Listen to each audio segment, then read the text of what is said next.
Isto aqui vai acabar. Isto aqui vai acabar com esta nova lei eleitoral agora. Só não sei se a nova lei eleitoral vai conseguir acabar com as supostas fraudes denunciadas todos os dias pelos partidos políticos. Será o fim ou não das fraudes? Eu penso que não será o fim das fraudes eleitorais. Em Moçambique temos boas leis, não é? Mas não são implementadas. Só quero dar um exemplo de uma das outras leis. Estamos a falar da lei de branqueamento de capitais. Estão a perseguir pessoas alheias a isso. Por que não se vai, por exemplo, ao filho do Presidente da República, aos camaradas que acumularam muito dinheiro, não é? É um exemplo, não é? Então, eu penso que é um grande avanço, portanto, termos um instrumento normativo, não é? Que, portanto, acautela com que haja várias irregularidades no dia de voto e depois no apuramento, assim como em outros passos subsequentes. Mas quero ter fé de que essa lei vai minimizar um e outro presidente de mesa ou membro de mesa de Assembleia de Voto, vai ter receio, portanto, de praticar esses actos que vinham praticando, mas nós conhecemos o sistema, haverá algumas zonas de conforto que vão criar condições para que naquelas zonas possam, portanto, cometer as fraudes. Digo isso porque, se formos a ver, há boletins já que andam por aí preenchidos a favor do Daniel Chapo para a presidência.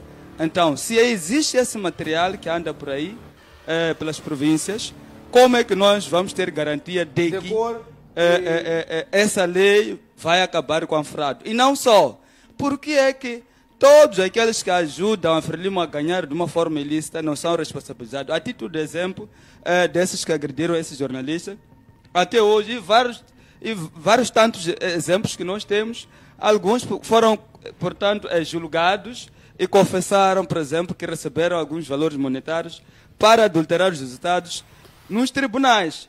E não houve nada, estão aí impunes. Eu acho que é um instrumento, é um avanço, mas não será dessa vez que poderá se cumprir. Poderão terminar. Sim.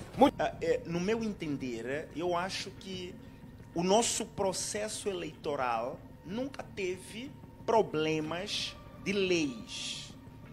Os problemas que o nosso processo eleitoral enfrenta nunca foram por causa até mesmo da clareza ou inclareza da lei, mas por incumprimento até mesmo das leis já existentes antes desta.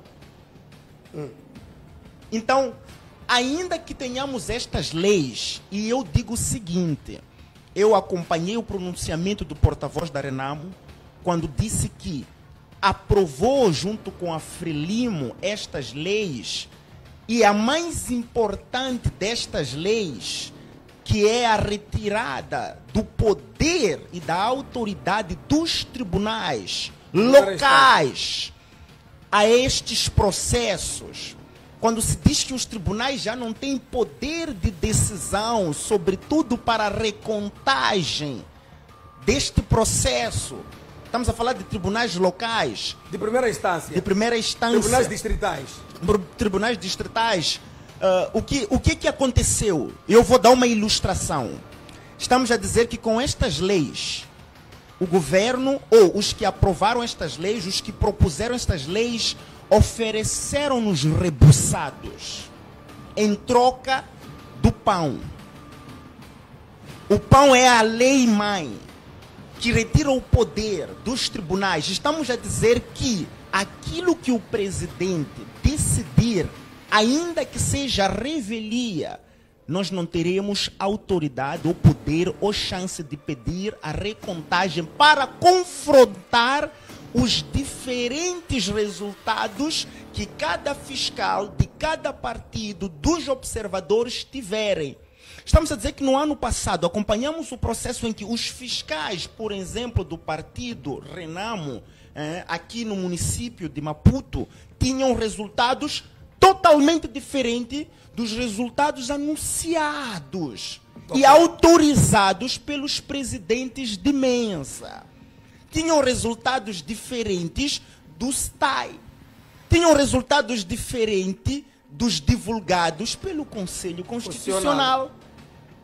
E alguns desses resultados diferentes, alguns tribunais tiveram a coragem de autorizar a recontagem. Então foi este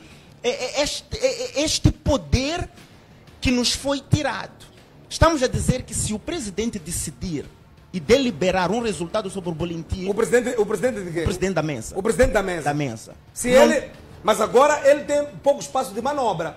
Porque por aquilo que nós vimos, o jornalista participa ativamente na contagem. Quantos jornalistas nós temos para terem acesso a todas as mesas de voto a nível nacional?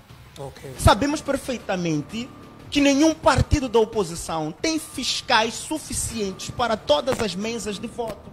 Sabemos perfeitamente. Então isso não vai mudar nada, Sabemos perfeitamente que não temos observadores internacionais com condições de capacidade de ficar em todas as mesas do princípio deste processo ao fim. Ok, tá certo. Em suma, isto não vai mudar. As fraudes eleitorais, na sua opinião, vão continuar? Eu acho que com este modelo eleitoral nosso ainda redumentar, nós já deveríamos ter migrado para um processo eleitoral eletrônico.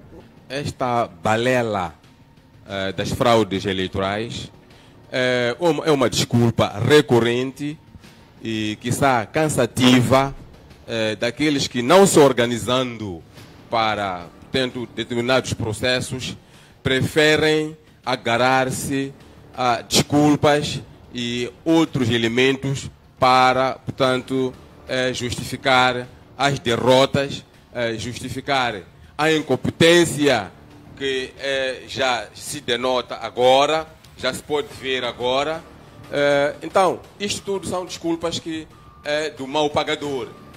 Querem justificar todos aqueles crimes que cometem ao receber o dinheiro do Estado e não aplicar devidamente, portanto, nas campanhas eleitorais, que no trabalho de transmitir mensagens políticas que convençam o cidadão, querem, portanto, justificar todo um conjunto de ilegalidades que, como partidos, cometem ao receber dinheiro e distribuírem-se entre eles, no lugar de aplicá-lo naquilo que é, portanto, de direito, que era aplicar na campanha eleitoral. Mas antes da campanha eleitoral, há processos políticos que não são desenvolvidos nas organizações que se dizem políticas, mas que parecem muito mais associações para delinquir. Nós não podemos estar aqui a fechar os olhos a uma realidade em que alguns partidos políticos só aparecem, a maioria dos partidos políticos só aparecem nesses pleitos eleitorais e só aparecem para concorrer aos fundos disponibilizados pelo Estado. Se a lei eleitoral, por exemplo, porventura dissesse assim, olha, a partir do próximo ano, os partidos políticos vão ter que financiar de per si os próprios processos, nós iríamos ver que a maior parte dos partidos políticos haveriam de ficar em casa, desaparecer. Por quê? Se se exigir, por exemplo, que um determinado partido político demonstre que, olha, esteve a trabalhar com o povo, tem a sua sede aqui, tem a sua extensão ao longo do país, tem a sede ali, acolá, onde tem os seus membros, este e aqueles, com as datas indicando ali que, olha, nós temos membros desde o ano X até o ano X, são membros do partido. Nós teríamos dificuldades de ter partidos a concorrer. Okay. Portanto, isto demonstra de uma forma clara que a falácia das fraudes é uma desculpa de mau pagador. Não há fraude eleitorais em Moçambique. Ela funciona para encobrir a irresponsabilidade para com os fundos públicos recebidos por esses partidos, mas também a incompetência no processo organizativo de uma organização que se quer política, onde eles não são capazes, de forma clara, demonstrar por que é que são partidos políticos. O indivíduo que é ex-presidente de um partido político, se for chamado de algum lugar e perguntar qual é a ideologia do seu partido político, provavelmente nós teríamos mais de 20, 30 partidos a gaguejar, porque não saberiam, de fato, ao que estão e para que é que servem como partidos políticos. Okay. O que é que defendem, o que é que não defendem. Logo, concluindo, não há fraudes eleitorais em Moçambique. Até prova em contrário, não há. Muito bem. Meu caro. Bem, eu quero lamentar que na idade do colega diz que não há fraude em Moçambique eleitoral. Ouvimos do candidato da Frelimo, Daniel Chapo, teve um encontro com a OMM e ele disse que dizem que no ano passado ganhamos por fraude. Ele disse que a fraude também faz parte do jogo. Então, se o Daniel candidato Chapo disse que a fraude faz parte do faz jogo. parte do jogo. Sim, se o candidato da Frelimo reconhece isso. E ouvimos membros, quadros sênios da Frelimo renomados, fundadores da Frelimo, a criticarem as fraudes do ano passado. Ouvimos também a Graça Machel e tantos outros. Quem é Langa? Um simples membros que nem nasceu outra vez já não participa. E esses fundadores, membros do Comitê Central, membros dos comitês provinciais, distritais, que denunciaram que não poderiam roubar dessa maneira. Então, eu acho que está a falar para ele, não está a falar para o povo moçambicano, e eu peço ao povo moçambicano para lhe perdoar, porque o que ele falou não sabe, o que ele falou não pensou. Eu gostaria, permita-me, eu gostaria que o povo moçambicano... Não vamos fazer o ping-pong. Sim, só criar um ponto de ordem. Que o povo moçambicano, tanto no gozo das suas faculdades mentais, fosse capaz de pegar algum partido político que está representado neste debate e fazer perguntas elementares, básicas, não é? Portanto, por exemplo, onde é que está a sede do partido X no bairro X? Onde é que está a sede, quantos membros tem o partido X na localidade X? Não vai encontrar. Não, e faça essas perguntas agora no ar. Ok. Então, nós vamos ter respostas. E nós vamos ter respostas mentirosas. Não estou a falar de falácia, estou a falar de mentirosas. Ok. Porque há aqui uma tendência de tentar escamotear a verdade, fugir à verdade, atacando pessoas. Eu não estou aqui para atacar ninguém, mas está aqui um indivíduo que se diz membro sênior de um determinado partido, porque não tem argumentos plausíveis para apresentar, parte para agressão verbal. Está aqui a agredir-me, eu estou a falar do tema, daquilo que se trata neste tema. Percebo que a sua classe está feliz por causa desta lei que, entre aspas, vos dá este direito ou poder de participar. Sem esse tipo de agressões. Eu quero dar uma ilustração. Os povos pobres ficam felizes quando o governo vai dar um poço de água, constrói uma estrada, faz alguma coisa. E tem em mente que o governo está a lhes fazer um favor. Não sabe que o dinheiro que o governo usou para fazer aquilo é dos seus impostos, é dos seus recursos do seu país, que eles também têm direito e o governo apenas está a fazer gestão. Vocês, os jornalistas, sempre gozaram e tiveram esses direitos. O direito à informação e a informar. Sempre foi um direito plasmado na Constituição da República. Por isso que vocês são o quarto poder.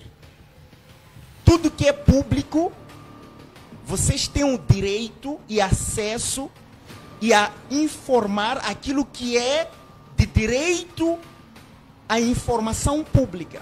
Exato. Então, o que vos deram não é nenhum favor. Eu só queria dar essa ilustração. Não é nenhum favor. Obrigado. Mas, indo à pergunta que fez, quem é a procuradora? Quem nomeou a procuradora? Vamos fazer análise deste vídeo. Está claro, porque está escrito na gíria, quem não deve não teme. A gente vê neste vídeo estes membros desta mesa de voto atordoados, assustados, porque estão a fazer algo ilícito que beneficia o partido no poder. Então, é por isso que até hoje a própria Procuradoria arquivou este processo. É por isso, simples quanto isso. É só por isso que a Procuradoria arquivou este processo. Sim, porque estes membros desta mesa estavam a obedecer ordens superiores para praticar a fraude eleitoral, para viciar os boletins de votos, para fazer enchimento das urnas. E o jornalista constituía um entrave. Um entrave, um empecilho, um obstáculo. Para aquilo que era o objetivo deles. Exato. Obrigado. Ilustre, a Procuradoria arquivou este processo. Segundo a informação que temos até então. Exatamente. Gostaria, há algo que o meu colega Evandro disse aqui. Se existe essa união, Podemos, CAD, RD arrasta mais 4 partidos. É para evitar exatamente aquilo. Qual é a estratégia? Devemos ter o controle do voto a nível nacional, saber quanto é que tem este partido e aquele e fornecermos os dados em todas as mesas no território nacional. Há um que está bem na zona centro e norte e uma parte sul. Então temos que complementar aquela lacuna para acabarmos de uma vez por todas com as fraudes eleitorais. Ora, está claro o vídeo, não é? Eu penso que se estivéssemos, se a Procuradoria fosse, portanto, uma igreja, seja o que for, diríamos que o procurador ou a procuradora cometeu o pecado, porque negou algo que visivelmente se entende o que é que estava a acontecer. E as caras das pessoas são bem visíveis. Se formos a dizer, procurem por esses aqui nos bares, podemos apanhar em pouco tempo. Aliás, é uma mesa conhecida aqui. Sim, sim. Agora, e há um cadastro. Exato. Quem foram os presidentes, os membros que trabalharam naquela mesa. Sim. Qual é a reflexão que nos traz isto e a nova lei eleitoral? Eu penso que tem uma nova lei eleitoral e as coisas vão continuar da mesma forma. Mas eu acho que a Frelimo chegou ao fim, está a abusar. Essas serão eleições turbulentas se a Frelimo ousar sonegar, dar dados aos partidos políticos da oposição, assim como jornalistas. Que estiverem na mesa. Na mesa. O que é que vai acontecer aos nossos jovens que estarão nas mesas? Estão chateados porque não têm o que comer, não têm o mínimo para viver. Então, o que pode acontecer é que esses senhores que não assinam atas, esses polícias que apadrinham, poderá haver confusão e até podem ser desarmados. A população, a sociedade moçambicana está frustrada por causa da má governação. É um alerta que eu estou a dar, não digo que Santismo incitou a violência, mas isso vai acontecer sobretudo na zona centro e norte, mesmo aqui na zona sul. A tendência é outra. Eu não vejo alguém que votou e sabe que o seu voto conta, não é? E um simples qualquer membro da mesa, presidente ou vice, vicia os resultados. Isso vai dar mal. Quem avisa, amigo é. Obrigado. Muyanga, se me permitir só, 30 segundos. Desculpa, colega. Continua. Por que estas leis a mim não me trazem muita confiança? Nós temos 3 poderes neste país. 4 com a mídia, com a imprensa. Com a imprensa. O judiciário, o legislativo e o executivo. E nós sabemos perfeitamente que estes 2, o judiciário e o legislativo, se submetem ao executivo, o que não deveria ser. Esses 3 poderes deveriam ser independentes e autônomos. Mas esses 2 poderes, por isso que o judiciário entrou em greve, a lutar por uma autonomia e uma independência. Exato. Para estar ao mesmo nível. Mas como isso ainda não é possível, e porque o executivo, que é partidário, ainda continua com maior poder, o que vai valer não vai ser a lei. Okay. Vão ser as ordens superiores. E por isso que eu refriso, nós não temos problemas de leis. Nós temos aqui problema da ordem superior. Por isso que a gente vê que os que praticam corrupção, a polícia, obedecem ordens superiores. Chefe que mandou. Não é a lei.